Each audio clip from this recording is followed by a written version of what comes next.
Պատգամավոր Արամ Մանուկյանի նախորդ քառօրյային տված հայերենի դասը օգուտ չտվեց։ Խորհրդարանում դաշնակցական Արմեն Ռուստամյանը յուրովի պատասխանեց անցաչափած արդարադատության նախահրահար Թովմասյանի ոչ իշխանական ուժերին ուղղված արտահայտությանը։ Ասի սայթակել եմ, սխալ եմ թույլ տվել, ներեգություն ավելի է խորացնում հարցը։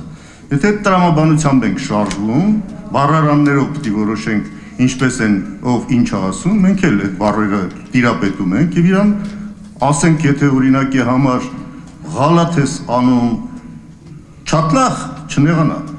Հետո Ռուստամյանը իր արարքը մեկնաբանեց լրագրողներին։ Նորմալ երկրներում այսպիսի դեպքերում այն էլ արդարադատության նախարարը պարտավոր է հրաժարական տալ եւ պահանջեր նույն իրենց մեծամասնությունը, որ հրաժարական տա, որտեղ ինքը վարկաբեկում է նաեւ այդ մեծամասնությանը։ Սա է խնդիրը իրականության մեջ։ Իսկ բառարաններով մենք խոտորնակին խոտորանք։ Մենք էլ բառարաններով ասում ենք այդ բառն էլ ճակ տված է նշանակում։ Ուկրաինայում նախորդ շաբաթ զոհված քաղաքացիների հիշատակը Լևոն Զուրաբյանի առաջարկով 1 րոպե լռությամբ հարգելուց հետո խորհրդարանն անցավ քառօրյայի հիմնական հարցերի քննարկմանը։ Այս շաբաթվա նիստերը ծանրաբեռնված են արտակարգ կարգով քննարկվող նախագծերով, գազի, մարտի 1-ի եւ նաիրիկի գործերով ժամանակավոր հանձնաժողովներ ստեղծելու առաջարկներով։ Հանրապետականը մերժելով գազային ժամանակավոր հանձնաժողով ստեղծելու ոչ կոալիցիոն ուժերի առաջարկը, ազգային ժողովի քննարկմանն է ներկայացրել սեփական նախագիծը։ Հարցադրումները ընդունելի են, բայց մեխանիզմը, որով առաջարկվում էր շարժվել առաջ, այն հավասարակշռված չէր եւ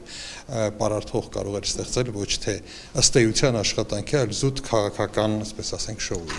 Իսկ մենք այս հարցում դեմ ենք քաղաքական շոուին։ Առաջարկվող նախագծի հետ կապված ընդդիմադիր պատգամավորները մի շարք վերապահումներ ունեն։ Մասնավորապես հանձնաժողովի կազմը բաղկացած է լինելու 10 անդամից, որոնցից 4-ը լինելու են Հանրապետականից, 2-ը Բարգավաճ Հայաստանից եւ մեկական պատգամավոր մնացած խմբակցություններից։ Մի կողմից հասկանում են, որ հանձնաժողով չստեղծելը նշանակում է, որ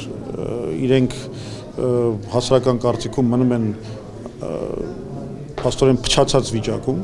այսինքն մի վիճակում, երբ որ իրանք ոչ մի հարցի պատասխան չունեն։ Մյուս կողմից իրանք ուզում են ստեղծել հանձնաժողով, որ այդ մեղադրանքները հանվեն, բայց այնպեսի հանձնաժողով, որտեղ իրանք կարողանան հնարավորինս թաքցնել ճշմարտությունը։ Մի բան ինձ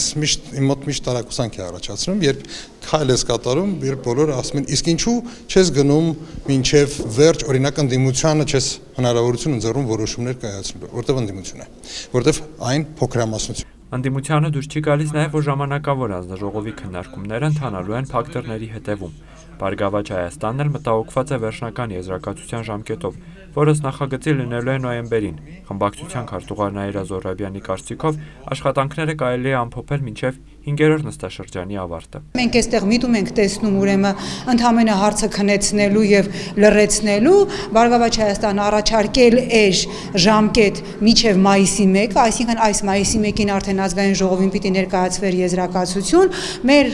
3 գործընկեր քաղաքական ուժերի հետ քննարկեցինք եւ միացյալ կոնսենսուսային տարբերակ ներկայացրեցինք այս նստաշրջանի ավարտը, այն է մինչև մայիսի վերջ, հունիսի առաջի օրերը կընդունվի մեր առաջարկը։ Դրանից կախված կլինի կմասնակցի Բարգավաճ Հայաստանը այս ժամանակավոր հանձնաժողովի աշխատանքներին, թե ոչ։ Լևոն Զուրաբյանի կարծիքով հանրապետականները նախաձեռնությամբ հանդես են եկել ոչ կոալիցիոն 4 խմբակցությունների միասնական օրակարգ ձևավորելու հետևանքով։ Ամբողջը հնարավոր դարձավ միայն շնորհիվ 4 խմբակցությունների նախաձեռնությանը։